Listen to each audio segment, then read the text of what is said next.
എല്ലാവർക്കും നമസ്കാരം. എൻ്റെ പേര് Varun and welcome back to my channel നേർക്കാഴ്ച. അപ്പോൾ സുഹൃത്തുക്കളെ, ഞാൻ ഇന്ന് വന്നിരിക്കുന്നതെന്ന് പറഞ്ഞു കഴിഞ്ഞാൽ ഒരു ട്രോളുമായിട്ടാണ്.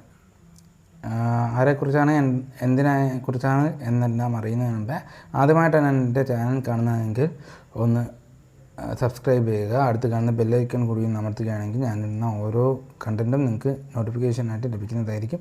അപ്പോൾ നമുക്ക് എന്തൊക്കെയായാലും നേരെ വീഡിയോയിലേക്ക് കിടക്കാം. ഓക്കെ. അപ്പോൾ സുഹൃത്തുക്കളെ, ഇന്നത്തെ എൻ്റെ വിഷയം എന്ന് പറഞ്ഞു കഴിഞ്ഞാൽ ജബ്രികൾ, അതായത് ജാസ്മിനും ഗബ്രിയും. അപ്പോൾ നമ്മുടെ ഗബ്രിക്ക് ജാസ്മിനോട് അടങ്ങാത്ത പ്രണയമാണ് എന്നാണ് ഒരു വീഡിയോയിലൂടെ വ്യക്തമാവുന്നത്. എന്നാൽ ജാസ്മിന് ഗബ്രിയോട് എന്താണ് എങ്ങനെയാണെന്ന് നമുക്ക് അറിയണം. അപ്പോൾ എന്തൊക്കെയായാലും നമുക്ക് ആദ്യമേ ഗബ്രിയുടെ വാക്കുകളിലേക്ക് കടക്കാം, എന്നിട്ട് നമുക്ക് ജാസ്മിൻ്റെ വാക്കുകളിലേക്ക് കിടക്കാം. ഓക്കെ. ആദ്യം എങ്ങനെയുണ്ടായിരുന്നു ബിഗ് ബോസ് എന്നുള്ള എക്സ്പീരിയൻസ്? എങ്ങനെയുണ്ടായിരുന്നു? നല്ല എക്സ്പീരിയൻസ് ആയിരുന്നു. ഞാൻ ഗെയിം കളിക്കണം എന്നുള്ള ആഗ്രഹത്തോടെ മുമ്പ് പോയതാണ്. 55 ദിവസം നിൽക്കാൻ പറ്റി. പ്രതീക്ഷയിൽ കൂടുതൽ ഞാൻ ആക്ച്വലി നിന്നു വേണമെങ്കിൽ പറയാം. 100 ഡേയ്സ് നിൽക്കണമെന്നായിരുന്നു ആഗ്രഹം, പക്ഷേ 55 ഡേയ്സ് ഫിനിഷ് ചെയ്യാൻ പറ്റി. അവിടെ നിന്ന് ഇറങ്ങിയതിന് ശേഷമുള്ള അവിടെ നിന്ന് ശരിക്കും മൈൻഡ് ഓക്കെ ആയോ? ഇപ്പോൾ ഇല്ല, അത് സമയമെടുക്കും. കാരണം നമ്മൾ 55 ദിവസം വേറിട്ട് ഒരു സ്ഥാനത്തിൽ നിൽക്കുമ്പോൾ ഓട്ടോമാറ്റിക്കായിട്ട് നമ്മുടെ മൈൻഡ് അതിൽ നിന്ന് പുറത്തേക്ക് വരുന്ന സമയത്തൊന്നും ഓക്കെ ആകാനായിട്ട് കുറച്ച് ടൈം എടുക്കും. അപ്പം അതിൻ്റെ പ്രശ്നങ്ങളുണ്ടാവും.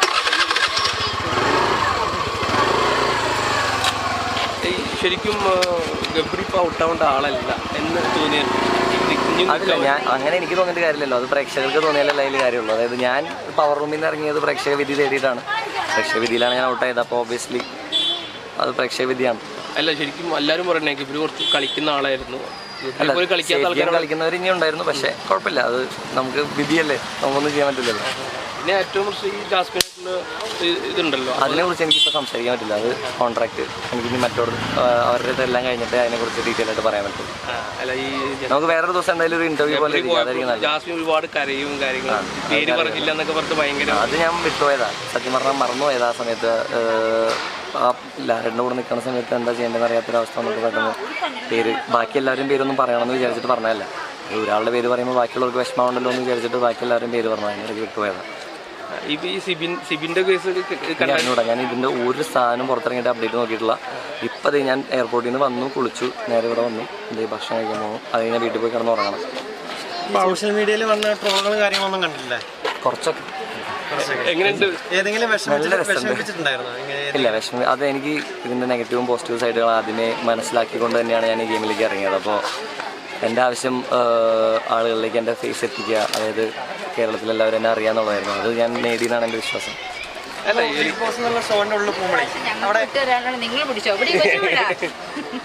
അവിടെ എങ്ങനെ പ്ലേ ചെയ്യേണ്ടതെന്നൊക്കെ അറിഞ്ഞിട്ടാണല്ലോ നമ്മൾ പോകുന്നത്. അല്ല, ഞാൻ അങ്ങനെയല്ല പോയത്. കോൺട്രവേഴ്സീസും വിവാദങ്ങളും ഉണ്ടാവുമെന്ന് ഓൾറെഡി അതിൻ്റെ ഉള്ളിൽ നിൽക്കുമ്പോൾ അറിയാമായിരുന്നു ഓരോ സാഹചര്യം വരുന്ന സമയത്ത്? ഇല്ല, കോൺട്രവേഴ്സീസ് അല്ല. ചില കാര്യങ്ങൾ ആളുകൾ അക്സെപ്റ്റ് ചെയ്യില്ല എന്നുള്ളത് നമുക്കറിയായിരുന്നു. പക്ഷെ അത് സദാചാരത്തിലേക്ക് നമ്മൾ നോക്കേണ്ട ആവശ്യമില്ലല്ലോ. നിലപാടുകളിൽ ഉറച്ചു നിൽക്കുക എന്നുള്ളതല്ല ഗെയിമിൻ്റെ ബേസിക് തീം. അപ്പോൾ ഓട്ടോമാറ്റിക്കായിട്ട് ഞാൻ എൻ്റെ നിലപാടിലാണ് നിന്നത്. നാട്ടുകാരുടെ ഒക്കെ എങ്ങനെയുണ്ട് ശരിക്കും? ഇതിപ്പോൾ ഞാൻ സാധാരണ ഇവിടെ ഇതേപോലെ തന്നെ സിനിമയിൽ അഭിനയിച്ചിട്ട് ഇതിൽ കൂടെ തിരിഞ്ഞ് നടന്ന പയ്യനാണ്. പക്ഷേ ഇപ്രാവശ്യം വന്ന് ഇപ്പോൾ ആളുകൾ ഭയങ്കരമായിട്ട് കാര്യമായിട്ട് നോക്കുന്നുണ്ട് എല്ലാവരും. എനിക്കത് ഭയങ്കര ഓക്വേർഡ്. അതായത് നമ്മുടെ സ്വന്തം പള്ളി, നമ്മുടെ സ്വന്തം ആൾക്കാരല്ലേ. അതിൻ്റെ അവിടെ നിന്ന് ഇറങ്ങിയപ്പോൾ ഏറ്റവും കൂടുതൽ മിസ് ചെയ്യുന്നത് എന്താ? ബിഗ് ബോസിൽ നിന്ന് മിസ് ചെയ്യുന്നത് എന്താ? ഒന്നുകൂടെ പറയാൻ കേട്ടില്ല. അല്ല, അവിടെ സൗണ്ട് കേട്ടോ. ഞാൻ ഒന്നുകൂടെ ചോദിക്കാം. ബിഗ് ബോസിൽ നിന്ന് ഇറങ്ങിയതിന് ശേഷം ഏറ്റവും കൂടുതൽ മിസ് ചെയ്യുന്നത് ആരെയാണ്? ജാസ്മിനെ തന്നെ. എന്തുകൊണ്ടായിരിക്കും അങ്ങനെ ഒരു മിസ്? 55 ദിവസം ഒരുമിച്ച് ഭക്ഷണം കഴിച്ച് ഒരേ സ്ഥലത്ത് താമസിച്ച ആളുകൾ ഓട്ടോമാറ്റിക്കായിട്ട് നമുക്ക് ഏറ്റവും കൂടുതൽ ഇഷ്ടപ്പെടുന്നവരെ തന്നെയല്ലേ നമ്മൾ മിസ് ചെയ്യുക. അപ്പോൾ ഓബിയസ്ലി അത് തന്നെയാണ്. ഇതിലിപ്പോൾ സംബന്ധിച്ചാൽ ജാസ്മിന് ഹൈജീനെ പറ്റി പറയാൻ പറ്റില്ല. അല്ല, പുറത്തിറങ്ങിയ ആൾക്കാർ പോലും ഭയങ്കരമായിട്ട് അതിനെക്കുറിച്ച് വിമർശിക്കുന്നുണ്ട്. ഞാൻ കണ്ടിട്ടില്ല. ഞാൻ കണ്ടിട്ടാണെങ്കിൽ ഞാൻ കറക്റ്റായിട്ടുള്ള കാര്യങ്ങൾ അതിനെക്കുറിച്ച് സംസാരിക്കാം. പക്ഷേ എനിക്ക് ഇൻ്റർവ്യൂസ് വേറെ ഒന്നും കാണാൻ പറ്റില്ല. ഞാൻ എപ്പിസോഡ് പോലും കണ്ടിട്ടില്ല. എന്താ പുറത്ത് വന്നേണെന്ന് പോലും എനിക്ക് അറിഞ്ഞുകൂടാ. ഞാൻ അകത്തുള്ള പെർസ്പെക്റ്റീവിലാണ് സംസാരിക്കണം. ബാക്കിയെല്ലാം നമുക്ക് വഴിയെ ഒരു ഡീറ്റെയിൽ ആയിട്ടൊരു ഇൻ്റർവ്യൂവിൽ. ഇപ്പോൾ ഇതിൽ നെഗറ്റീവായാലും പോസിറ്റീവായാലും ഇപ്പോൾ ജീവിതത്തിൽ ഇപ്പോൾ നെഗറ്റീവാണ് പുറത്തു പോയെങ്കിൽ ഗബ്രിൻ്റെ ലൈഫിൽ ഇത് ബാധിക്കും തോന്നുന്നുണ്ടോ? നെഗറ്റിവിറ്റി ഉറപ്പായിട്ടും നെഗറ്റിവിറ്റി എല്ലാവരുടെയും ജീവിതത്തിനെ ബാധിക്കും. അത് പോസിറ്റിവിറ്റി വെച്ച് ബാലൻസ് ചെയ്യുമ്പോഴാണല്ലോ നമ്മുടെ ലൈഫ് മുമ്പോട്ട് പോകുന്നത്. അപ്പോൾ എന്താ പ്ലാൻ എന്താ ഗബ്രി? ശരി, ഭക്ഷണം ഒരുപാട് ആൾക്കാർ ഇങ്ങനെ ഇഷ്ടപ്പെടുന്ന ആൾക്കാർ മലയാളീസ് ഒരുപാടുണ്ട്. അതറിയത്തില്ല. 2 ദിവസം കഴിയുമ്പം ഈ സോഷ്യൽ മീഡിയക്ക് നോക്കും ഗബ്രിയലിന് മനസ്സിലാവും.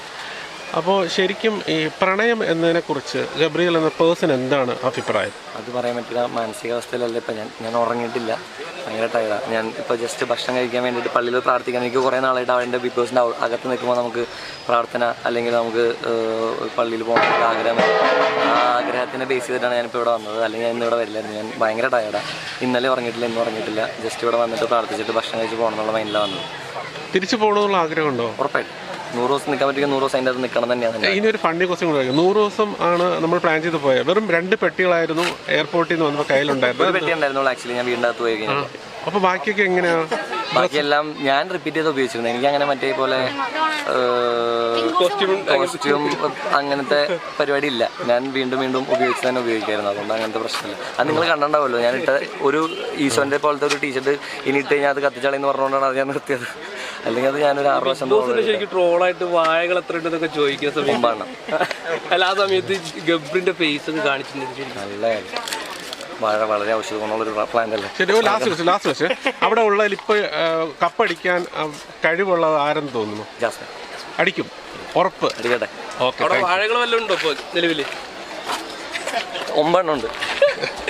മതി, ഇനി ഇതൊക്കെ ആൾക്കാർ വീഡിയോയും കണ്ടു കാണാമല്ലോ. ഇനി നമുക്ക് കാണാനുള്ളത് സിബിന് എന്താണ് ജാസ്മിനെ കുറിച്ച് പറയാനുള്ളതെന്ന് കേൾക്കാം. അതിനുശേഷം നമുക്ക് വീഡിയോ വൈൻഡപ്പ് ചെയ്യാനുള്ള എൻ്റെ ഒരു ഒപ്പീനിയനോടുകൂടി വീഡിയോ വൈൻഡപ്പ് ചെയ്യാം. ഓക്കെ. പുള്ളിക്കാരത്തിനേക്കാളും 10 വയസ്സിന് മൂത്താണ് ഞാൻ. എൻ്റെ അടുത്ത് എന്നെയല്ല എല്ലാവരും പുള്ളി എഴുന്നേരടാ, വടാ, ഇങ്ങനെടാ, എഴുന്നേക്കടാ, മറ, ഇത്തരത്തിലാണ് ബിഹേവിയർ. പഠിച്ചതേ പാടൂ. അതെനിക്ക് ജാസ്മിനൊക്കെ എനിക്ക് ആരാ, എനിക്കൊന്നുമല്ല. ഞാൻ പറഞ്ഞ പോലെ അപ്സ്റ്റെയർ വേക്കൻ്റാണ്, തലയിൽ ഒന്നുമില്ല, ചുമ്മാ വായിട്ടലയ്ക്കുന്ന അല്ലാതെ തലച്ചോറിലൊരു സാധനമില്ല. ഇനി മറ്റൊരു കാര്യം ചോദിക്കുന്നത്, ഈ പറഞ്ഞല്ലോ ഇതൊരു ഫാമിലി റിയാലിറ്റി ഷോ ആയതുകൊണ്ട് തന്നെ ഓരോ വ്യക്തികളും കാണിക്കുന്ന മാതൃകകളാകണം കുട്ടികളടക്കം നമ്മൾ അവിടെ ഫോളോ ചെയ്യേണ്ടത്. അപ്പോൾ അവിടെ മാതൃകയില്ലാത്ത പല വൃത്തിയുടെ കാര്യത്തിലായിരുന്നാലും അത്തരത്തിലുള്ള മാതൃകയില്ലാത്ത പല കണ്ടന്റ്സും ഇവർ തന്നെ ബിഗ് ബോസ് തന്നെ പുറത്ത് വിടുകയാണത്. അത് വിടുന്നത് കൊണ്ടാണല്ലോ നമ്മൾ കാണേണ്ടി വരുന്നത്. എഡിറ്റ് താങ്കൾ അങ്ങ് ആദ്യം തന്നെ പറഞ്ഞതുപോലെ എഡിറ്റ് കളയേണ്ട ഭാഗത്താണെങ്കിൽ അവർക്ക് കളയാം, പക്ഷെ അത് കളയുന്നില്ല. ഇത് ഈ ജാസ്മിൻ അല്ലെങ്കിൽ ഗബ്രി അവരൊക്കെ പുറത്തിറങ്ങുമ്പോൾ അവരെ തന്നെ നെഗറ്റീവായിട്ട് ബാധിക്കില്ലേ? അതിനോടുള്ളൊരു പ്രതികരണം എന്താണ്? പാവങ്ങൾ. ഞാൻ എന്താ പറയുക, പാവം. എനിക്ക് ജാസ്മിനോട് എനിക്ക് പേഴ്സണൽ ഗ്രഡ്ജൊന്നുമില്ല. എനിക്ക് ജാസ്മിനെ നേരത്തെ അറിയില്ല, എനിക്ക് ഇപ്പോഴും അറിയില്ല. ഇപ്പോഴും അറിയില്ല, അങ്ങനെ പറയാം, ഇപ്പോഴും അറിയില്ല. എനിക്ക് ഷോയിനകത്തുള്ള ജാസ്മിനെ അറിയാവൂ. അതാണോ ശരിക്കും നേരിട്ട് കാണുമ്പോൾ അങ്ങനെ തന്നെയാണോ? ഞാൻ പറയാം, നമ്മൾ ഡെയിലി രാവിലെ എണീറ്റിട്ട് നിനക്ക് വൃത്തിയില്ല എന്ന് പറയുന്നില്ലല്ലോ. ഞാനിപ്പോൾ എന്താ പറയുക, നമ്മളൊരു വീട്ടിൽ നമ്മുടെ കൂടെ ഒരാൾ ഇരിക്കുമ്പോൾ നമുക്ക് കാര്യങ്ങൾ മനസ്സിലാകും കുറെ കൂടെ കൂടുതലായിട്ട്. അപ്പം അതൊരു ഗെയിമിന്റെ ഇതായിട്ട് പുള്ളി അങ്ങനെ ഒറ്റപ്പെടുത്താതെ അത് യഥാർത്ഥത്തിൽ സംഭവിക്കുന്നില്ല. ഒരു ദിവസം രാവിലെ ഞാൻ പറയാം, അതൊരു ബിഗ് ബോസ് ഹൗസ് ഒരു സെറ്റല്ല, എനിക്കൊരു വീട് പോലെയാണ്. അപ്പം ഞാൻ രാവിലെ എണീറ്റിട്ട് റൂമിൽ നിന്ന് പുറത്തിറങ്ങി നമ്മുടെ വീട്ടിൻ്റെ ഫ്രണ്ടിലെ ലിവിങ് ഏരിയയിൽ ഇരുന്ന് ചായ കുടിച്ചുകൊണ്ടിരിക്കുമ്പോൾ ഒരാൾ വന്നിട്ട് എനിക്ക് നീതി വേണമെന്ന് പറഞ്ഞാൽ എൻ്റെ അടുത്ത് വന്നിട്ട് നീതി വേണം. ഞാൻ പറഞ്ഞു, ഞാൻ ചായ കുടിച്ചുകൊണ്ടിരിക്കുകയാണ്. ഇല്ല, എനിക്ക് നീതി വേണം. നിൻ്റെ നീതി എൻ്റെ കയ്യിലല്ലല്ലോ എന്ന് പറഞ്ഞിട്ട് മനുഷ്യനെ ഇങ്ങനെ ഇറിറ്റേറ്റ് ചെയ്ത് നമ്മൾ എന്താ ചെയ്യുക? പിന്നെ നിങ്ങളുടെ ഫസ്റ്റ് ഡേ നിങ്ങൾ കാണുക. ഞാൻ ആദ്യമായിട്ട് ഫസ്റ്റ് ഡേ പോയെന്ന് ജാസ്മിൻ ക്യാപ്റ്റനായിരുന്നു. അപ്പോൾ ക്യാപ്റ്റൻ ഈ ടീമിനെ സ്പ്ലിറ്റ് ചെയ്യുന്നൊരു സമയം പ്രോസസ്സ് ഉണ്ടല്ലോ, അതിന് പുള്ളിക്കാരത്തിനേക്കാളും 10 വയസ്സിന് മൂത്താണ് ഞാൻ. എൻ്റെ അടുത്ത് എന്നെയല്ല എല്ലാവരും പുള്ളി എഴുന്നേരടാ, വടാ, ഇങ്ങനെടാ, എഴുന്നേക്കടാ, മറ, ഇത്തരത്തിലാണ് ബിഹേവിയർ. പഠിച്ചതേ പാടൂ. അപ്പോഴേ നമുക്ക് ഒരാളെ അത് ശരിയല്ലല്ലോ, അങ്ങനെ പെരുമാറാൻ പാടില്ല. ഇപ്പം നിങ്ങൾ പറഞ്ഞ പോലെ പുറത്ത് കുട്ടികൾ കാണുന്ന പരിപാടിയാണെങ്കിൽ പ്രായത്തിന് മൂത്താളെ എടാ പോടാന്ന് വിളിക്കാൻ പാടില്ല എന്നുള്ളൊരു സന്ദേശം നമ്മൾ കൊടുക്കണ്ടേ? അതല്ലല്ലോ ആ കുട്ടി അവിടെ ചെയ്തത്, എന്നെ വിളിക്കുകയല്ലേ. അങ്ങനെ ഓരോരോ വിഷയങ്ങളിലും എനിക്ക് ട്രിഗർ ആയതുകൊണ്ടാണ് ഞാൻ റിയാക്ട് ചെയ്തത്. അല്ലാതെ എനിക്ക് ജാസ്മിനൊക്കെ എനിക്ക് ആരാ, എനിക്കൊന്നുമല്ല. ഞാൻ പറഞ്ഞ പോലെ അപ്സ്റ്റെയർ വേക്കൻ്റാണ്, തലയിൽ ഒന്നുമില്ല, ചുമ്മാ വായിട്ടലയ്ക്കുന്ന അല്ലാതെ തലച്ചോറിലൊരു സാധനമില്ല. പിന്നെ കൃത്യമായുള്ള ഗെയിം പ്ലാൻ ഉണ്ട് അതിനകത്ത്. അതായത് പക്ഷേ ഒരു ഫിൽത്തി ഗെയിം പ്ലാനാണ്. ലെറ്റ്സ് പുള്ളിക്കാരത്തെ സംബന്ധിച്ചിടത്തോളം നമ്മൾ തമ്മിൽ സംസാരിക്കുമ്പോൾ മൂന്നാമതൊരാൾ കണ്ടുകൊണ്ടിരിക്കുന്ന കൃത്യമായ ബോധ്യം പുള്ളിക്കാരത്തേക്കുണ്ട്. അപ്പം നമ്മൾ തമ്മിലല്ല സംസാരിക്കുന്നത്, ഞാൻ പറയുന്ന അവിടെ പോകണം. അതിന് വേണ്ടിയിട്ടാണ് പുള്ളിക്കാരത്തെ അവിടെ നിന്ന് വർത്തമാനം പറയുന്നത് പല കാര്യങ്ങളും. അതായത് താനൊരു മികച്ച കണ്ടന്റ് മേക്കർ ആണെന്നും എത്ര വൃത്തികെട്ട കണ്ടന്റ് പുറത്തോട്ട് പോയാലും അതിൽ നിൽക്കണം എന്നുള്ളൊരു എന്റെ ഫുൾ ഫിഗർ കാണിക്കണം എന്നുള്ളത് നിങ്ങൾ കണ്ടല്ലോ. ഋഷി ഞാനുള്ള പ്രശ്നത്തിൽ ഇടപെടാൻ വരുന്നു. പിന്നെ വിഷു കണ്ടന്റ് നമ്മൾ റിഹേഴ്സൽ ചെയ്തുകൊണ്ടിരിക്കുന്ന സ്ഥലത്ത് വന്നിട്ട് അവിടെ വന്ന് ഷോ ഓഫ് കാണിക്കുന്നു.